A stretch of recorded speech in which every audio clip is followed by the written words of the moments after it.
Welcome to new lesson. अगर आपने पहले कभी गूगल एड्स रन नहीं किए हैं तो आपको गूगल एड्स की कुछ टर्मिनोलॉजीज हैं जिसके बारे में आपको पता होना चाहिए। ये जो टर्म्स हैं ये बार बार रिपीट होते हैं, तो अगर आपको इनके बारे में नहीं पता तो ये बहुत ज़रूरी है कि आप इन्हें जानो। आज कुछ जो स्टैंडर्ड टर्म्स हैं जो बार बार सुनने को मिलती हैं, हम उसके बारे में बात करेंगे। देन बाकी जो लेसन्स आगे आप सीखोगे, देन कुछ टर्म्स होंगी जो आप पहली बार सुनोगे तो उनको मैं वहीं एक्सप्लेन कर दूंगा, क्योंकि गूगल एड्स में बहुत सारी टर्म्स हैं। ठीक है, तो कुछ में जो बेसिक टर्म्स हैं, कुछ जो स्टैंडर्ड टर्म्स हैं जो ज्यादा सुनने को मिलती हैं, उसे मैं आज कवर करने की कोशिश करूंगा। तो सबसे पहली सीटीआर। ये जो सीटीआर है ये आप बार बार बार बार सुनोगे। सीटीआर की फुल फॉर्म होती है क्लिक थ्रू रेट।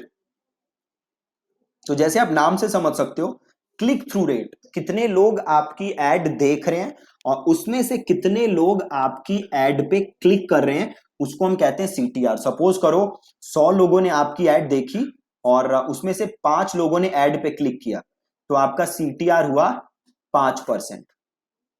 ठीक है, अब सपोज करो 2 लोगों ने आपकी एड पे क्लिक किया और 100 लोगों ने एड देखी, तो आपकी सीटीआर कितना है? 2%। ठीक है, तो ये सीटीआर जो है वो गूगल एड्स में बहुत ज्यादा मैटर करता है। क्यों करता है? कि सपोज करो अगर आप भी 100 रुपए खर्च कर रहे हो, आपका कॉम्पिटिटर भी 100 रुपए खर्च कर रहा है, बट आपके कॉम्पिटिटर का सीटीआर ज्यादा है और आपका सीटीआर कम है। ठीक है, तो क्या फायदा होगा आपके कॉम्पिटिटर को? कि आपका कॉम्पिटिटर का जो खर्चा है वो बेसिकली कम हो जाएगा। ठीक है, ये फर्क होता है सीटीआर से। तो अभी के लिए आप जस्ट ये समझ लो कि सीटीआर का मतलब क्या होता है, क्लिक थ्रू रेट। और क्लिक थ्रू रेट कैसे कैलकुलेट होता है? तो अगर 100 लोग आपकी ऐड देख रहे हैं तो उसमें से कितने क्लिक कर रहे हैं, वो आपका हो गया क्लिक थ्रू रेट परसेंटेज। ठीक है, तो पहली चीज सीटीआर। दूसरी लिंगो जो आप बार बार बार बार सुनोगे वो है सीपीएम। सीपीएम का मतलब है कॉस्ट पर 1000 इंप्रेशंस। ठीक है, अगर आपकी एड के 100 इंप्रेशन हो रहे हैं, मतलब अगर आपकी एड 100 बार दिख रही है, तो उसके कितने पैसे आप गूगल को दे रहे हो या उसके कितने पैसे गूगल चार्ज कर रहा है, तो उसको हम कहते हैं सीपीएम। और यहीं से एक और चीज आई, इंप्रेशन। ठीक है, इंप्रेशन का मतलब होता है आपकी एड कितनी बार दिखी। आपकी एड कितनी बार दिखी उसे हम कहते हैं इंप्रेशन। तो सपोज करो फ्लिपकार्ट ने ऐड चलाई और वो ऐड दिखी मुझे और आपको,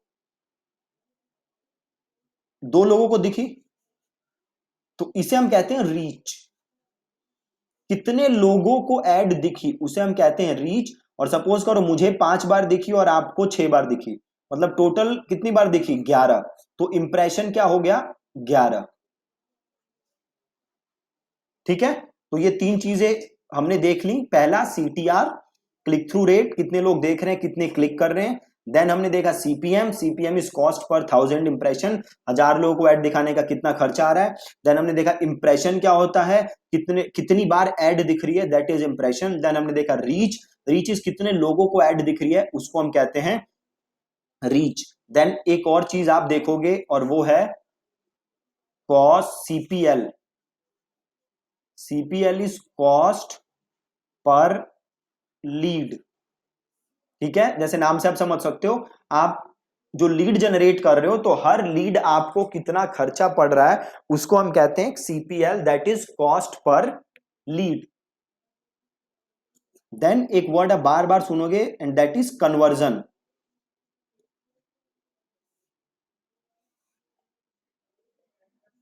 कन्वर्जन, अब कन्वर्जन क्या होता है? कन्वर्जन की कोई स्टैंडर्ड डेफिनेशन नहीं है। कन्वर्जन का मतलब होता है कोई भी इंपॉर्टेंट इवेंट या एक्शन। ठीक है, अब इसे ध्यान से समझो। सपोज करो आपकी वेबसाइट है और आपकी वेबसाइट पे आके कोई क्या बना? लीड। तो क्या ये एक इंपॉर्टेंट एक्टिविटी हो रही है? हो रही है, तो इसको हम कह सकते हैं कन्वर्जन। अब सपोज करो आपकी वेबसाइट पे आके किसी ने प्रोडक्ट खरीदा, मतलब परचेज, तो इसे हम क्या कह सकते हैं, अगेन कन्वर्जन। अब सपोज करो आपकी वेबसाइट पे एक बहुत ही जरूरी पेज है, कोई बहुत ही कोई जरूरी पेज है, किसी ने इस पेज को देखा, तो इसे भी हम कह सकते हैं कन्वर्जन। ठीक है, अब कन्वर्जन जो है इसकी स्टैंडर्ड डेफिनेशन नहीं है, आपके लिए क्या कन्वर्जन है ये आप गूगल को बताते हो। गूगल ने कोई डेफिनेशन सेट नहीं कर रखी। फॉर एग्जाम्पल सपोज करो आपकी वेबसाइट का कोई बहुत इंपॉर्टेंट पेज है, वो मैंने देखा, तो ये आपके लिए कन्वर्जन है। बट हो सकता है मेरी वेबसाइट पे एक पेज हो, सिमिलर पेज हो, बट मैं उसे कन्वर्जन ना मानूं, मेरे लिए वो एक्शन मैटर ना करता हो। ठीक है, तो कन्वर्जन की डेफिनेशन हम तय करते हैं। स्टैंडर्ड केसेस में आप देखोगे कि कन्वर्जन लोग रेफर करते हैं जब कोई लीड जनरेट करे या जब कोई सेल हो, तो उसे लोग कहते हैं कन्वर्जन। ठीक है,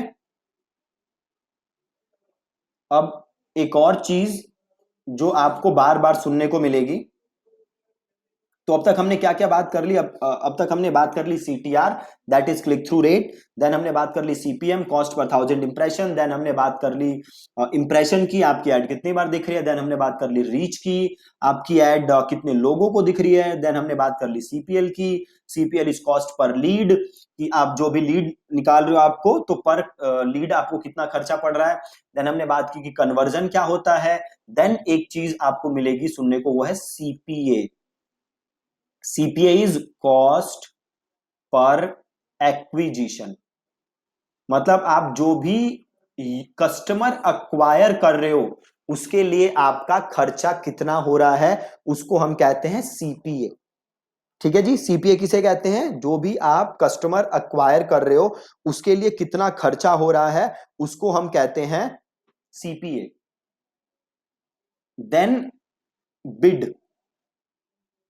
ठीक है, बिड इज आप गूगल को कितने पैसे दे रहे हो, या फिर आप एक एक्शन के लिए कितना पैसा दे सकते हो, उसे हम कहते हैं बिड। जैसे आईपीएल में होता है ना, जैसे आपको युवराज सिंह खरीदना है तो लोग कहते हैं मैं 1 करोड़, 2 करोड़, 3 करोड़, 5 करोड़, तो that is bid. Similarly Google में भी आप बिड करते हो कि भैया मैं एक सेल के इतने पैसे दे सकता हूं, मैं एक लीड के इतने पैसे दे सकता हूं, मैं एक क्लिक के इतने पैसे दे सकता हूं, तो उसे हम कहते हैं बिड। ठीक है, हाँ, और एक बहुत ही जरूरी चीज है जो आप बार बार सुनोगे, and that is conversion rate. मैं बता नहीं सकता आपको how important this is. Conversion rate का मतलब क्या है, आपके वेबसाइट पे कितने लोग आ रहे हैं और उसमें से कितने कन्वर्ट हो रहे हैं। फॉर एग्जाम्पल सपोज करो मेरी वेबसाइट पे आए 100 लोग, और इन 100 में से 3 ने मेरा प्रोडक्ट खरीदा, तो मेरा कन्वर्जन रेट क्या है, 3%। ठीक है, या फिर सपोज करो मेरी वेबसाइट पे आए 5 लोग, सॉरी, मेरी वेबसाइट पे आए 100 लोग और उसमें से 5 ने प्रोडक्ट खरीदा, तो उसे हम कहते हैं 5% हो गया कन्वर्जन रेट। अब देखो एक सिचुएशन देखो, सपोज करो ये है आपकी वेबसाइट, आपने टोटल पैसे खर्च किए एड में 500 100 रुपए। ठीक है, और आपकी वेबसाइट पे आए 5 लोग, आपकी वेबसाइट पे आए 5 लोग, और आपका कन्वर्जन रेट है, एग्जाम्पल के लिए मान लेते हैं, इतना होता नहीं है, जस्ट एक एग्जाम्पल पर्पस के लिए आपको बता रहा हूं, 50%। मतलब 100 लोग आए, 100 लोगों ने क्लिक किया, 5 लोग आए, और 5 में से 2.5 ने आपका प्रोडक्ट खरीदा। और सपोज करते हैं प्रोडक्ट है मेरा 100 रुपए का, मतलब टोटल कितने आपने रिवेन्यू जनरेट किए, 250। वहीं लगा लो मेरी वेबसाइट है, मैंने भी कितने खर्च किए, 100, मेरे पे भी आए 5, बट मेरा कन्वर्जन है से 20%। तो मेरे कितने लोगों ने प्रोडक्ट खरीदा, बस एक बंदे ने खरीदा। क्यों, 5 आए थे, खर्च कितने किए थे मैंने, 100 रुपए, 5 लोग मेरी वेबसाइट पे आए, 20% कन्वर्जन रेट, मतलब एक बंदे ने खरीदा, कितने का है एक प्रोडक्ट, 100, मतलब मैंने कितना रिवेन्यू जनरेट किया, 100, आपने कितना किया, 250, खर्च कितने किए, आपने भी 100, मैंने भी 100, बट आपने तो 250 कमा लिया और मैंने तो 100 कमाया। ऐसा क्यों? क्योंकि हमारे कन्वर्जन रेट, आपका कन्वर्जन रेट है 50 और मेरा है 20। मतलब अगर आप कन्वर्जन रेट को इंप्रूव कर लो तो आप अपनी एड की परफॉर्मेंस को एक्सपोनेंशियली इंप्रूव कर सकते हो। ठीक है, एक्सपोनेंशियली इंप्रूव कर सकते हो। और एक और चीज जो आप सुनने को मिलेगी आपको,